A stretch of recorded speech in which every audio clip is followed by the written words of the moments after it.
Muy buenos días, mamás del mundo. Esto es Madre hay una sola.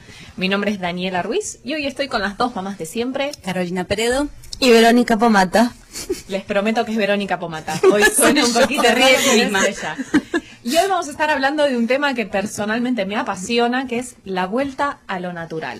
Natural parenting, ¿no? Sí, yo no sabía que tenía un nombre. Me enteré cuando estábamos produciendo este programa. Nos pusimos a hacer nuestras investigaciones y resulta que hay websites y todo que se llama Natural Parenting y dice todos los principios de lo que se denomina la vuelta a lo natural. ¿Qué sería? O sea, back to the basics, volver a como era antes, ¿no? Cuando no teníamos recursos tecnológicos y la ciencia no estaba tan desarrollada y la gente hacía lo que, no sé. ¿Y a qué nos referimos? Un poco esto, ¿no? A esta tendencia que hay hoy en día, que muchas mujeres que están volviendo a elegir tener sus partos con la menor cantidad de intervenciones posibles, generalmente no en un hospital, en una casa de nacimiento o incluso en su propia casa. En su propia casa. Y después, una vez que tienen al bebé, usan pañales de tela o les dan el pecho hasta que son bien grandes, los llevan encima todo el tiempo. El famoso co-sleeping, ¿no? Dormir todos juntos en una cama. La cama familiar, sí, sí. Y de hecho hay algunas, tengo amigas personalmente, que ni siquiera usan pañales. Usan lo que se llama higiene natural, que es que se van aprendiendo las señas que hace el bebé cuando quiere ir al baño y no usan pañales desde el principio. Que en principio yo la primera vez que lo escuché dije, ¿what? Parece como una locura, pero bueno, hay gente que lo está practicando. Sí, es llamativo como cada familia, me parece que las familias como que nos dividimos en dos bandos, digamos. Los que planifican un montón y dicen, bueno, qué tipo de padres vamos a ser y cómo vamos a criar a nuestros hijos, y los que improvisan totalmente. Y dentro de los que planifican, porque volver a lo natural en la sociedad moderna, o posmoderna, o con todo lo que tenemos ahora, hay que planificarlo, hay que pensarlo, digamos, no es... casi más difícil ver cómo deshacerse de todos los condicionamientos, sí, todo lo que nos ofrece el mercado, ¿no? Y en ese sentido a mí me parece que nosotros somos la generación bisagra, porque a todos nosotros nos criaron, a nosotras de 30 y pico, digamos, en general nos criaron de una manera muy tradicional, nos tuvieron en el hospital, fuimos a la escuela, fuimos por ahí la primera generación en usar pañales descartables y eso era toda una evolución en ese momento. Yo no, yo soy más vieja. ¿Sí? ¿Vos usaste pañales no de tela? Existían los descartables. ¿Todavía no existían? Wow. Con mi hermano sí, conmigo no. Viejísima. Wow. Bueno. Como les iba diciendo, entonces en ese momento fue... como era parte de la evolución todo esto. Y a nosotros nos criaron así y nunca nos lo cuestionamos. Y de repente ahora nuestra generación, cuando llega la hora de tener hijos, nos estamos planteando todas estas cosas, ¿no? De volver a lo natural. Sí, se hizo tendencia directamente en realidad, ¿no? Y me interesa acá en Estados Unidos sobre todo. No sé si en Estados Unidos. Yo tengo amigas en Argentina que están empezando también toda esta movida allá. Y me interesa saber, si nos están escuchando... ¿qué les parece? ¿De dónde viene esta necesidad? ¿De dónde surge esta necesidad de volver a lo natural? Porque generalmente la evolución como que va en un sentido, ¿no? Uno usa computadoras y teléfonos. A mí no se me ocurre volver a tener un teléfono con cable en donde tenga que discar así el 9. Telediscado. Claro. Y sin embargo, sí se me ocurre eso, poner un pañal de tela, por ejemplo. Entonces, ¿de dónde viene esta necesidad? ¿De dónde surge este momento de que nos hacemos padres y ahora de repente queremos ser todos hippies? Sí, no, dije sobre todo en Estados Unidos, y esto en relación a lo que vos acabas de decir, porque me parece que en este país justamente los avances tecnológicos y científicos llegaron antes, digamos, de alguna manera, ¿no? Y que ahora entonces la gente quiere tratar de deshacerse de eso que es un poco abrumador, y bueno, y además todo el mundo tiene acceso a más información, entonces se sabe que de todo eso en realidad no nos convenía tanto, y cómo antes, cuando uno prestaba más atención a lo que decía la madre natura, digamos, nos iba mucho mejor. Y me parece que sí, que es algo global, que es a nivel mundial, que se está volviendo a esta tendencia, pero acá sobre todo. La verdad es que estoy de acuerdo con eso. Creo que tiene que ver, a mí me parece, personalmente, esto es mi opinión, ¿no? Que al ser la generación también que empezamos a utilizar Internet y tener acceso a tanta información a nivel global, de repente también hubo un momento de pararte y darte cuenta en qué momento toda esta tecnología y toda esta globalización te empieza a deshumanizar. Y tener un hijo es una experiencia realmente, para mí fue una experiencia muy animal, muy mamífera me sentí de repente. Entonces te retrotrae a esas raíces que no tienen que ver con la computadora, con la tecnología, con la evolución, y te hacen plantear todas estas cuestiones. Me parece a mí. No sé, ¿ustedes qué piensan? Sí, ustedes qué piensan, díganoslo al 512-672-8657. Este es el teléfono de acá de la cabina de Radio Mujer Internacional en Austin, Texas, que es de donde estamos transmitiendo en vivo hoy. Yo lo que quería comentar es que es que a mí me parece que es cierto que hay una sobreinformación en cuanto a todo y que nos sentimos abrumados y que eso seguramente tiene mucho que ver con el querer alejarse un poco de la tecnología, pero también me parece que hay que tener cuidado con qué información tomamos para elegir volver a lo natural y cómo la evaluamos también, porque a veces parece sentido común decir, bueno, no, vuelvo a las raíces y a veces hay información que indica que en ciertos casos no lo es tanto. Por ejemplo, el artículo que yo encontré justamente con respecto a la elimination communication, ¿no? Lo que se refiere a la teoría de que uno puede establecer una cierta comunicación con el bebé para poder interpretar las pautas que el bebé le da de cuándo tiene ganas de ir al baño. Entonces no es necesario usar pañales porque cuando uno interpreta que ese bebé tiene ganas de ir al baño, lo lleva al baño y el bebé aprende a controlar esfínteres en base a esa comunicación, cuando todavía no pueden hablar. A los 6 meses, ¿no? Tan pronto como eso. Sí, muy chiquititos. Sin embargo, hay un artículo en internet de un urólogo pediatra que dice que hay que tener mucho cuidado con eso, porque cuando los bebés aprenden a controlar esfínteres, a aguantarse antes de que el cuerpo realmente esté listo para eso puede traer muchas complicaciones, como infecciones urinarias, entre otras cosas. Yo lo que creo también es que ante todas estas tendencias, la primera reacción, por lo menos mía, es el prejuicio. Es decir, no, pero ¿cómo? Y uno después empieza como a familiarizarse un poco más con estas ideas y de repente no parecen tan locas o tan hippies, entre comillas, que es un poco... me da risa, ¿no? Porque enseguida decimos hippies. ¿Y por qué hippies? O sea, no es hippie. Sí, no, uno cataloga o pone una etiqueta, sí. Ante el desconocimiento también, porque yo he escuchado mucha gente me dice, pero bueno, ¿cómo vas a hacer un parto en tu casa con todo lo que la tecnología tiene para ofrecerte en un hospital? Y ante cualquier cosa, estás poniendo en riesgo la vida de tu hijo. Y bueno, y la verdad que yo escuché cuando me dijeron eso, lo primero que hice fue, sí, la verdad que tenés razón. El miedo. Sí, el miedo, y el miedo que te paraliza. Pero después cuando vos decías que te sentiste muy mamífera en tu parto, bueno, obviamente estando institucionalizada quedás inmediatamente, o sea, no podés conectar con eso, con esa raíz, porque no te lo permite el sistema donde estás envuelto.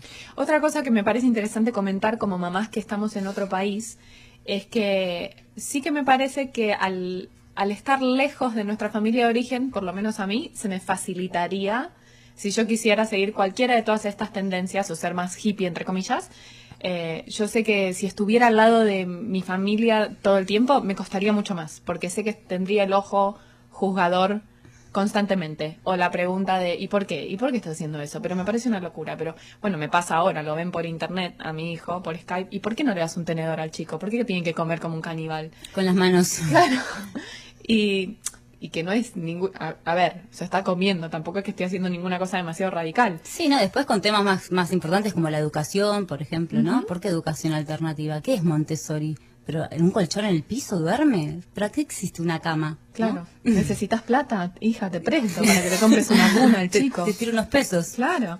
Entonces, en este sentido sí me parece que el estar lejos de la familia puede jugarnos a favor si es que nos interesan todo este tipo de corrientes alternativas en cuanto a la maternidad. Aclaremos que esto seguramente lo decís porque la familia, digamos, tiene este bagaje cultural y estas cosas que ya se aprendieron de antes y no tienen por ahí la capacidad de pensar en lo alternativo o no lo quieren hacer. Pero sin duda sabemos que este es un tema que despierta muchísima controversia, así que nos interesa muchísimo saber qué les parece a ustedes. Llámenos por favor al 512-672-8657 si están aquí en Austin, Texas, y si no nos pueden dejar mensajitos en nuestro muro de Facebook. Facebook.com/madre y una sola USA. Fantástico. Bueno, vamos a ir a una pauta comercial muy cortita y enseguida volvemos. No se vayan. No existe nadie como mi mamá. Seguimos en Madre hay una sola. Hoy estamos hablando de la vuelta a lo natural. Tenemos aquí en el estudio una invitada. Su nombre es Vanessa. Ella es mamá colombiana. Tiene 2 hijos de 5 años y de 1 año. Gracias, Vanessa, por estar acá con nosotras. Gracias a ustedes por tenerme. Te queríamos preguntar, les cuento, Vanessa iba conmigo a yoga prenatal.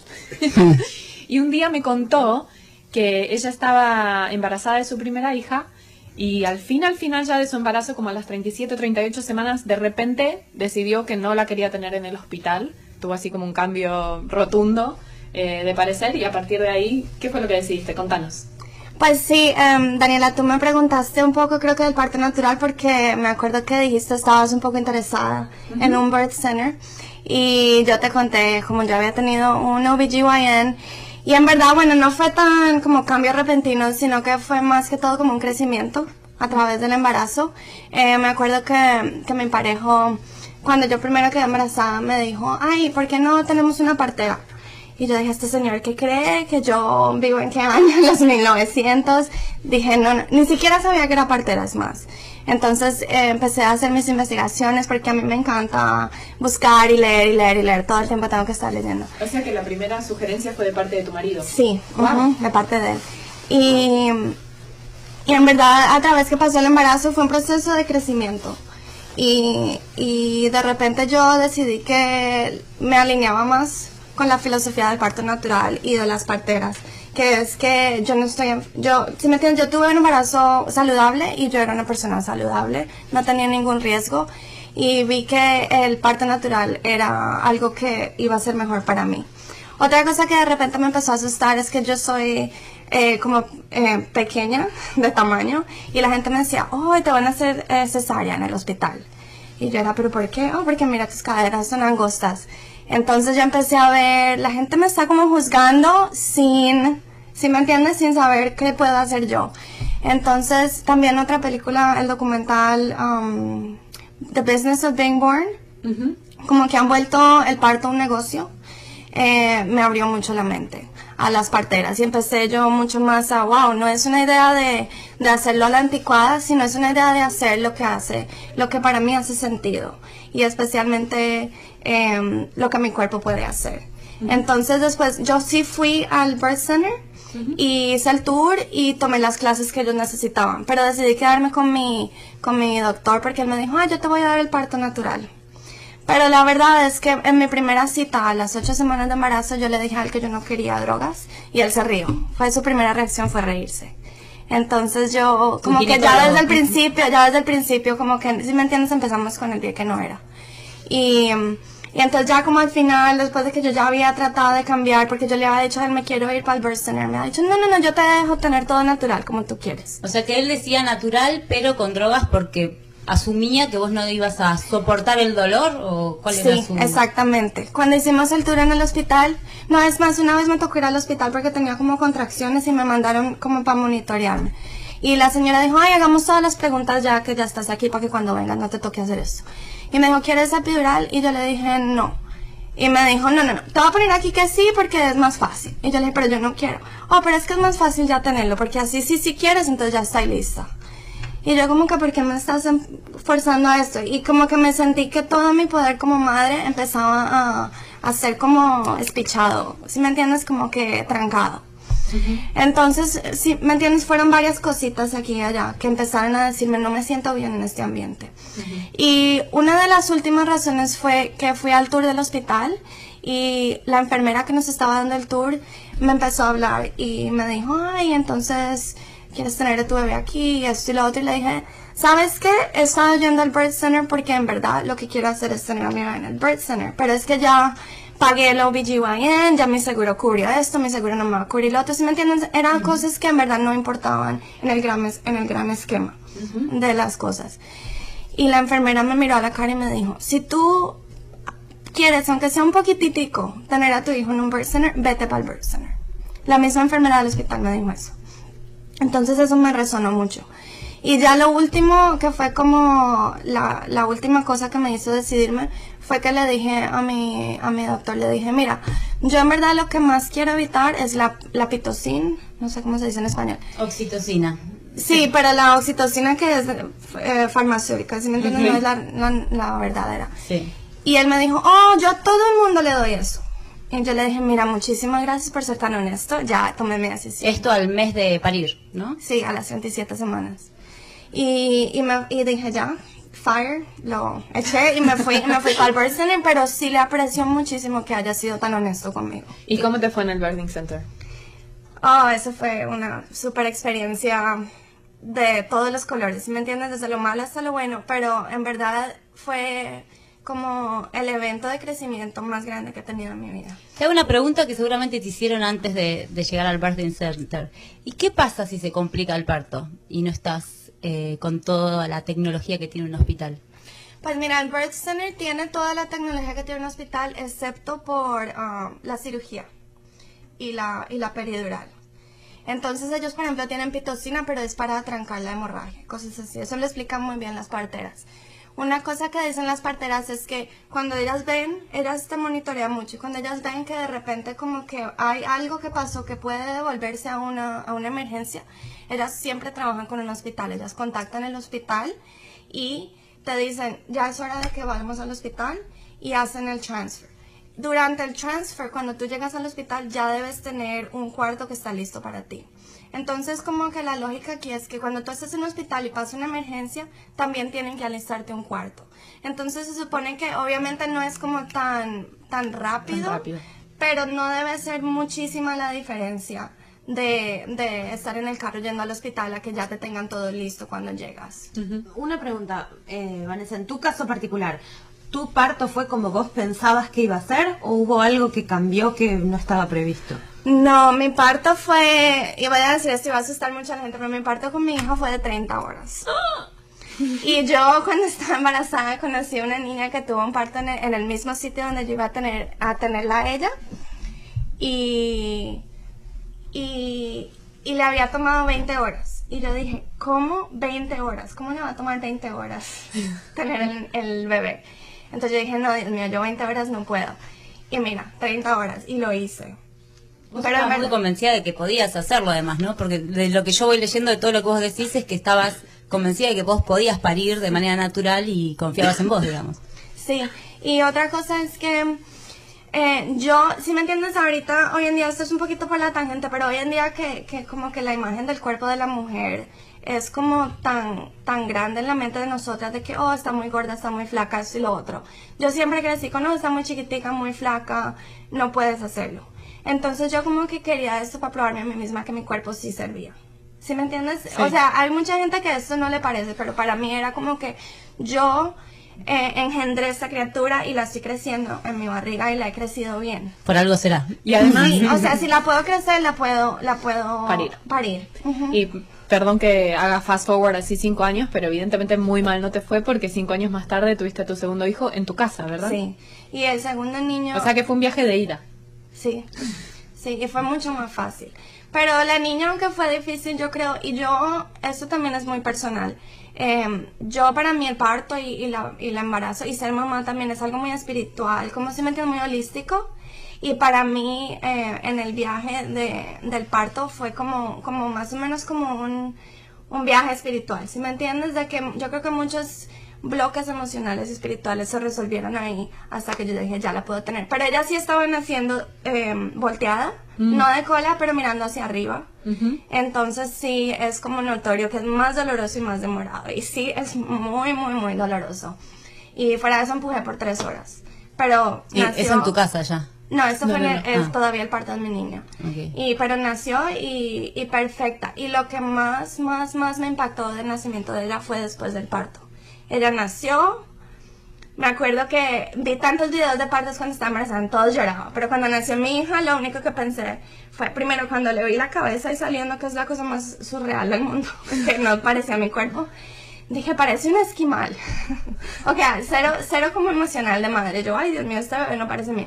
Y luego que salió, dije, qué bebé tan gigante para haber salido de mí. La verdad pesó solo 7,5, pero se veía grande porque las enfermeras antes de pesarla decían, parece como de 9 libras. Entonces me acuerdo de decir, oh my gosh, súper gigante este bebé salir de mí. Pero luego que ella nació me la dieron y fue mía y no me la quitaron para pesarla para nada. Y eso fue algo muy...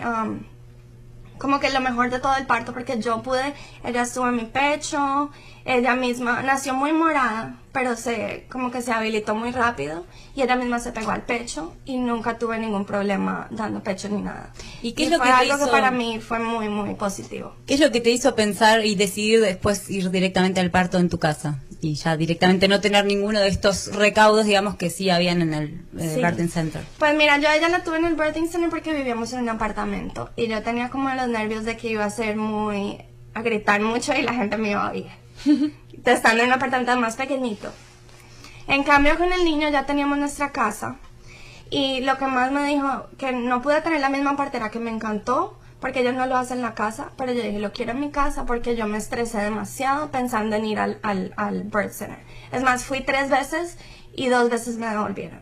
Y para mí eso fue demasiado, montarse a un carro y como que perder todo el focus de estoy haciendo una labor muy intensiva. El trabajo de parto. Sí, un trabajo de parto muy intensivo.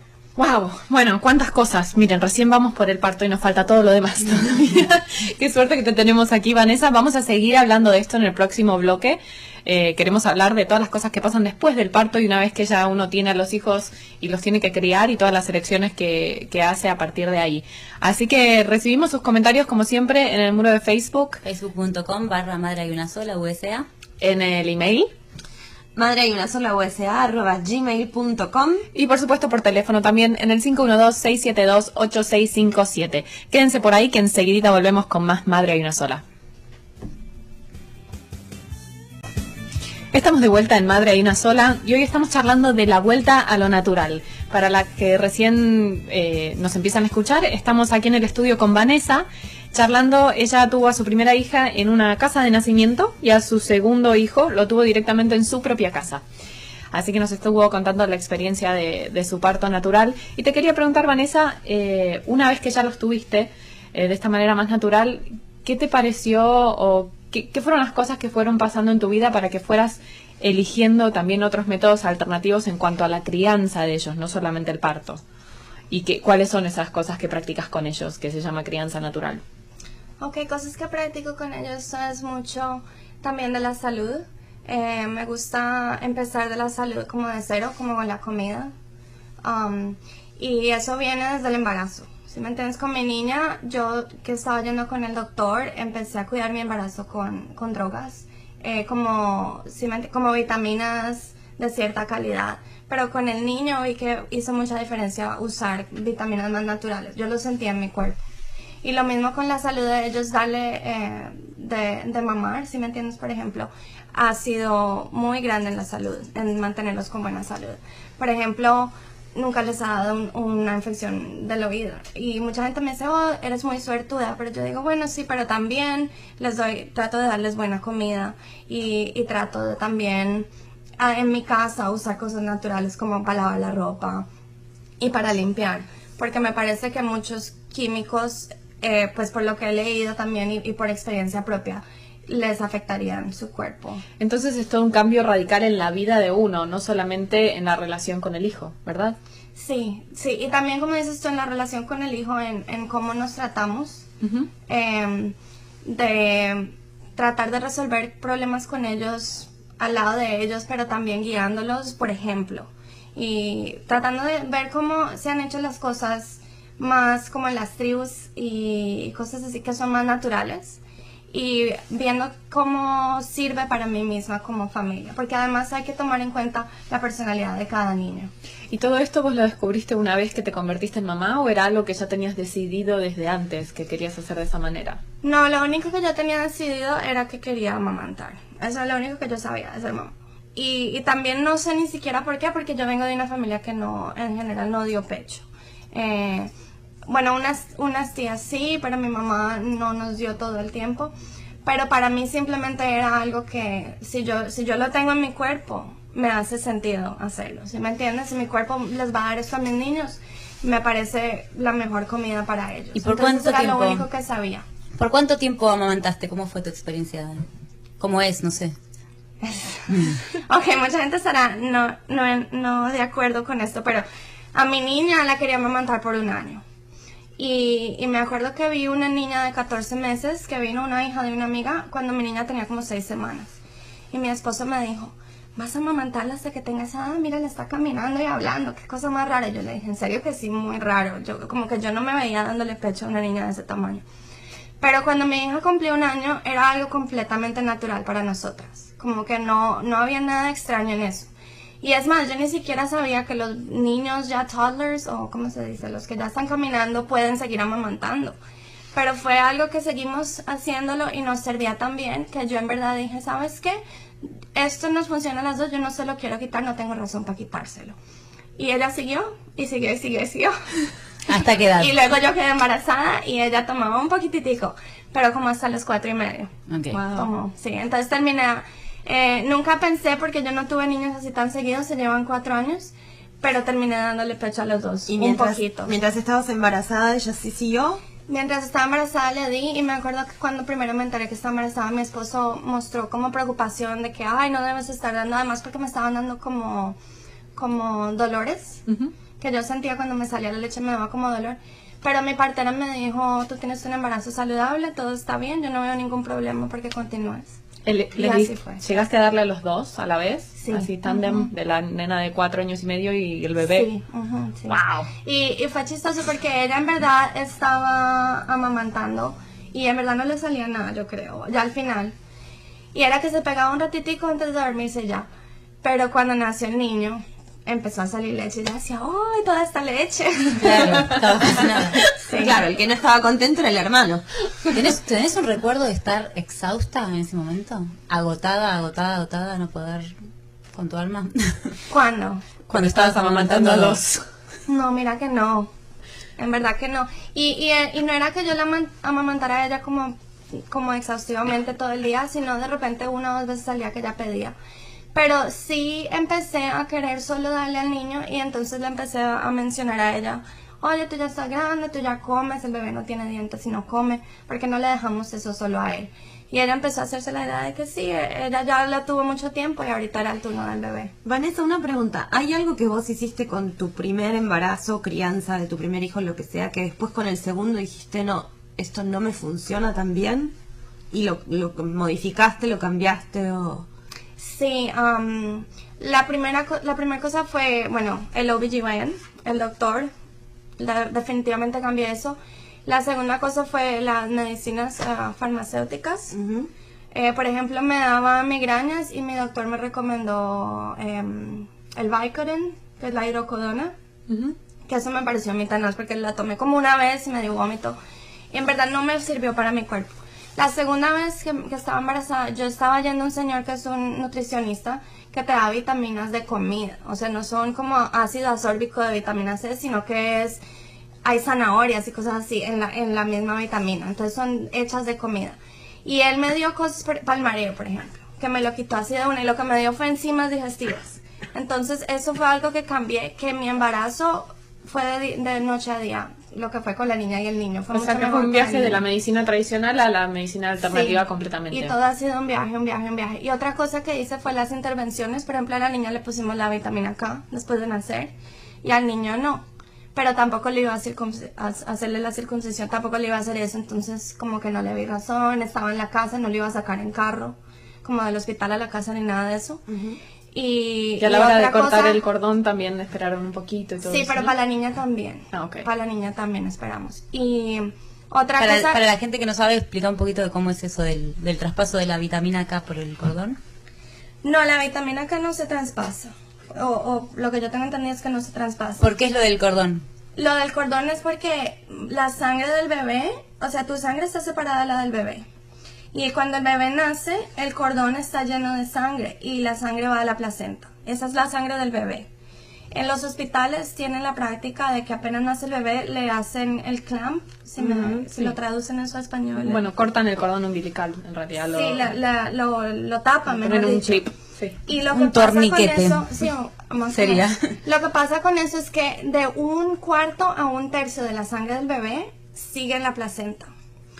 O sea, si una de nosotras en este momento estuviera en un accidente de carro y perdiéramos 1/4 o 1/3 de nuestra sangre, nos llevan al hospital por hemorragia y nos darían sangre. Pero todos los días en los hospitales pasa eso con los niños, se están perdiendo toda esa sangre. Al tapar esa sangre de que se devuelva al bebé. Entonces, al esperar a que el cordón deje de pulsar, y si lo han visto, especialmente en fotos de nacimientos, el cordón es bien grueso y rojo y morado, ¿sí me entiendes? Y a mis 2 niños, a la hora de cortarlos, ya no era nada, era una cosita amarilla, pasa del grueso por ahí de 3 o 4 centímetros de circunferencia a por ahí 1 centímetro. Porque ya menos. pasó toda la sangre. Sí, ya se ha ido toda la sangre está en el bebé. Mis 2 niños, porque mi segundo niño se quedó atascado, y eso es una emergencia, en un hospital es una emergencia, se le quedaron los hombros atascados. Pero mi partera me puso así con la cola arriba, gráficamente, y hizo su cosa de que metió los dedos y Su maniobra. y lo jaló, sí, su maniobra de partera, de que es como un arte que se ha ido perdiendo. Y el niño salió. Y mis 2 hijos salieron muy morados, porque yo sí tuve como que, siempre es difícil pasarlos por mi canal, yo creo que es muy estrecho, como dice la gente. Salieron moraditos, pero las 2 veces ellos mismos por su cuenta, bien rapidito retomaron el color. El niño, es más, salió tan morado por lo que había estado atascado como por un tiempito, que una de las parteras, cuando yo lo agarré y me lo puse encima, me dijo, espérate, hay que resucitarlo. Y yo le dije, no hay que resucitarlo, y lo miré y empezó a llorar. Pero ahí está él todavía con su cordón, y el cordón está pulsando y dándole sangre. Vanessa, perdón que te interrumpa, pero una pregunta muy importante que te quiero hacer es sobre todo esto que nos contaste que diste el pecho hasta los 4 años y medio y a los 2 niños juntos y todo.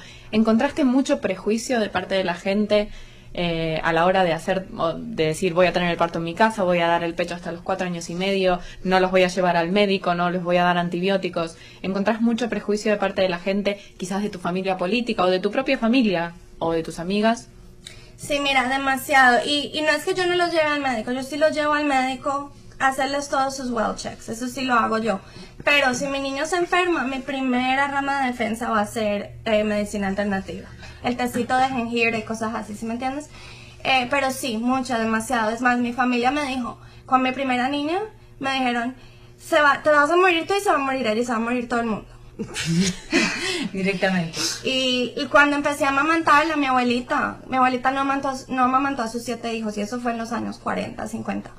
Me decía, hoy está llorando porque tiene hambre, hoy no le está llegando demasiada leche, o no está durmiendo durante la noche porque se está muriendo del hambre. Y todo el tiempo era así. Cuando yo compré la pompa de sacarme leche cuando estaba embarazada, me dijo, ¿por qué compras eso si no sabes si vas a tener leche? Wow. Bueno, es fascinante, Vanessa, la verdad es que hay tanto para hablar, me parece que vamos a tener que seguir la semana que viene, no sé qué vamos a hacer. Vamos a ir a una pausa rápidamente y enseguida volvemos.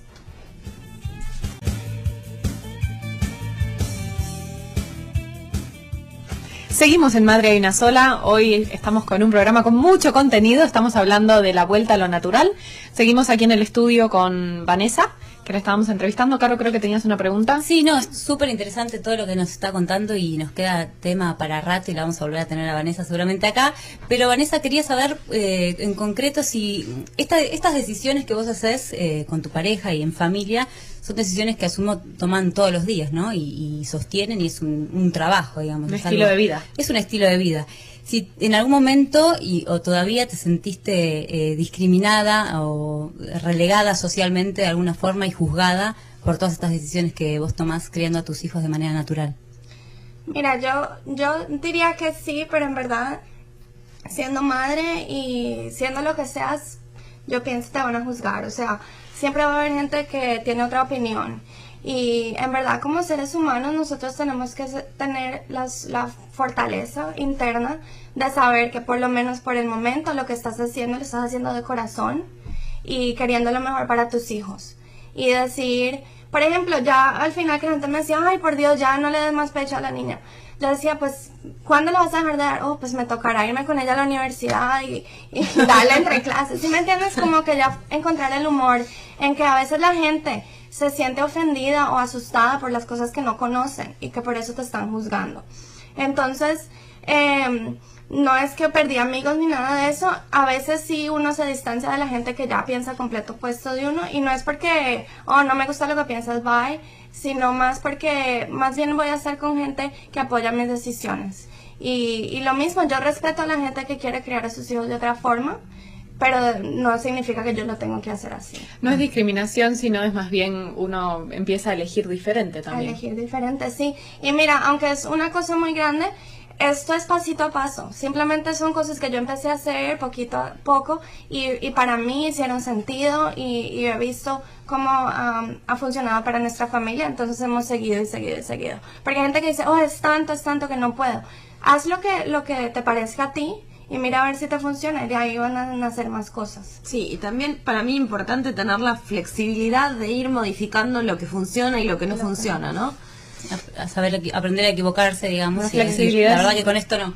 Siempre Como madres mantener es la una- mente abierta. Exacto, como Buenísimo. madres el tema de la flexibilidad y del saber adaptarse es como fundamental, porque cada día es diferente y nos presenta un desafío diferente y bueno, y cada hijo es Y cada diferente. hijo, sí, ahorita con mi segundo visto, en verdad, cada hijo. Parte cada del hijo. arte de la maternidad. Vanessa, muchísimas gracias por venir acá y te vamos a volver a invitar varias veces, probablemente. Y muchas gracias por tu tiempo. Gracias a ustedes. muchas gracias. Muchas gracias. Bueno, chicas, cuántas cosas, fascinante, Sí, nos quedaron un montón de temitas que... en el tintero. Sí, porque la verdad que es todo un arte y es todo una cosa que uno se pasaría la vida investigando, digamos, reinvestigando cómo era antes, cómo es lo simple, cómo es lo natural. Hay cosas que ni sabemos. Y me parece muy interesante lo que dijo Vanessa, que uno, el tema del miedo, que ya lo habíamos hablado antes también, ¿no? Que uno a veces tiene como esta tendencia natural, como que su corazón le está diciendo hacer una cosa, pero enseguida que uno se lo comenta a alguien, lo primero que le responden es con miedo, con prejuicio. Y ante ese miedo uno a veces se paraliza y no hace lo que en el fondo siente que es lo que quiere hacer, que es lo que... Y me pareció súper interesante esto que dijo, que la gente tiene miedo de lo que no conoce. Yo creo también que es importante, me parece que una cosa que influye mucho en la decisión que uno toma es qué tan respetado uno siente que va a ser lo que decide, ¿no? Entonces también pasa por, bueno, por ejemplo, mi experiencia cuando tuve a mi primer hijo fue, nosotros le dijimos, bueno, yo voy a tratar de no darme la peridural, le dije yo a la doctora, pero no es un no definitivo porque uno no sabe lo que va a pasar en el parto. Uno no tiene idea. Yo un mes y medio antes, una persona muy cercana en ese momento había dado luz a un bebé, llegó con 9 de dilatación al hospital sin peridural y lo escupió. Y yo dije, ay, seguro que a mí me pasa lo mismo. Y yo no dilato. Si no me dan la peridural, yo no dilato. Y la verdad es que para mí era innecesario un sufrimiento de 30 y pico de horas hasta que dilatara. Dame la peridural y déjame que lo tenga tranquila sin sufrir tanto. Esas son decisiones que uno tiene también que tener en cuenta, que no vas a ver cuáles son hasta el momento del parto. No, y está bueno saber que existen todas esas opciones y no negarse a uno mismo las opciones que existen. Tanto no negarse si uno quiere tener un parto en la casa, como no negarse si uno quiere ir al hospital y darse la anestesia. O sea, son Absolutamente. todas opciones que están disponibles y entonces estar abierto. Toda la primera parte del relato de Vanessa cuando contaba cómo fue su proceso, yo me sentí muy identificada porque a mí me pasó exactamente lo mismo. Me faltó esto de confiar en mí misma. Te faltó la enfermera que te dijera andate a la casa de nacimiento. Claro, sí, me pasó que me encontré con la enfermera que me dijo, y quédate en el hospital, por las dudas. Claro. Y me empezó con la chorrera de porcentajes de partos que se complicaban y bueno, y tomé esa decisión. Pero lo importante es estar uno convencido. Uno y otra cosa, la pareja de uno, ¿no? Fundamental. Porque eso también es otra historia, que uno no sabe qué va a hacer, qué tipo de decisiones va a tomar cuando se convierte en padre hasta que se convierte en padre. Y lo mismo le pasa al marido, a la pareja, al novio, al quien nos esté acompañando, que hay veces que esas decisiones no van en la misma dirección. Y eso es todo un tema en sí mismo. O sea que... Sería un doble trabajo, imagínate, convencerte a vos o eso, estar bien segura y además tratar de convencer a tu marido. Si ya no está convencido, digamos, es eso. Y otra cuestión que me parece que bueno, que ya la vamos a tratar, pero que es crucial, es el tema financiero. Me parece financiero. Económico financiero. Crisis económica internacional. No, es muy importante. Porque claro, sí. el seguro no te cubre el parto en casa. ¿Qué te cubre, qué no te cubre? Y por ahí hay mucho mito también alrededor de esto, ¿no? Pero las medicinas alternativas o un homeópata es mucho más caro, lo puedo... Sí, desde la institución, digamos, no está favorecido todo este tema de lo natural todavía. Entonces es cierto que eso es otro factor importante cuando uno está tomando decisiones. Perdón, un mensaje, Lorena, gracias por el comentario del programa que nos puso en el muro de Facebook, y Karen, que sí, que vamos a seguir hablando de esto, porque da para 50 programas más. Aclaremos que Lorena Ribot nos está escribiendo desde La Plata, Buenos Aires, Argentina, y ella es dula, así que muy bueno que está escuchando nuestro programa. Buenísimo. Genial. Bueno, gracias por estar ahí a todas. Y sí, definitivamente vamos a seguir hablando de estas cosas. Y siéntanse libres de mandarnos mensajes, preguntas, sugerencias de lo que quieren que estemos hablando en los próximos programas. Debatan.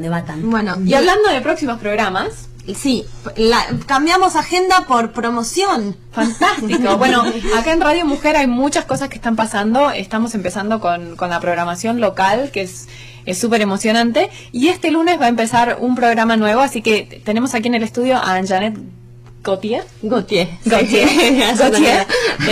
que viene para presentarnos su programa Expreso Matutino, que empieza el lunes, ¿no, Anja? Así empezamos el lunes y queremos invitar a todas las mujeres que nos están escuchando y hombres también que escuchan Madre hay una sola, a que nos acompañen todos los días de 9 a 10 de la mañana. Vamos a estar hablando en el Expreso Matutino de las noticias más relevantes en Austin. Va a ser esos días que no tienes oportunidad de checar el periódico, ni sentarte a ver un noticiero, ni leer, enterarte qué está sucediendo en la comunidad y cómo nos afecta a nosotros como mujeres latinas y a nuestras familias.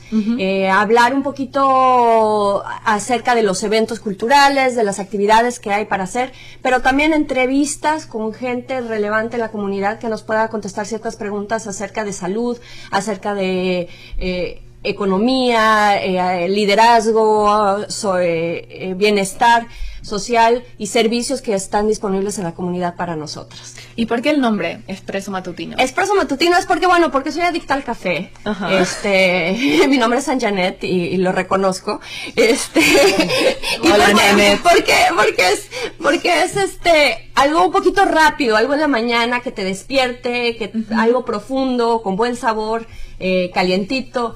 Era lo que a mí se me antojaba en la mañana, sería un buen expreso, y qué más que tenerlo en plática, en una conversación con amigas, y ese es el ambiente que queremos tener, una charla entre amigas acerca de los temas. Bien íntimo, ¿no? Bien descontracturado. Me encanta la idea, porque yo personalmente no me gusta ni leer el periódico ni mirar las noticias, porque son siempre, el enfoque es siempre bastante negativo, así que se me hace muchísimo más agradable escucharte todas las mañanas a las 9 de la mañana. Gracias. Y que me cuentes lo que está pasando. Gracias. Y sobre todo, ¿cuál es el impacto? O sea, no queremos platicar acerca de el seguro social desde una forma técnica, sino cómo me afecta a mí y qué es lo que yo tengo que saber, investigar y conocer para que esto tenga un beneficio para mi familia, por decir un tema en general, ¿no? Buenísimo. Una herramienta aparte espectacular, porque el tema del tráfico en Austin es un temón, es un problemón.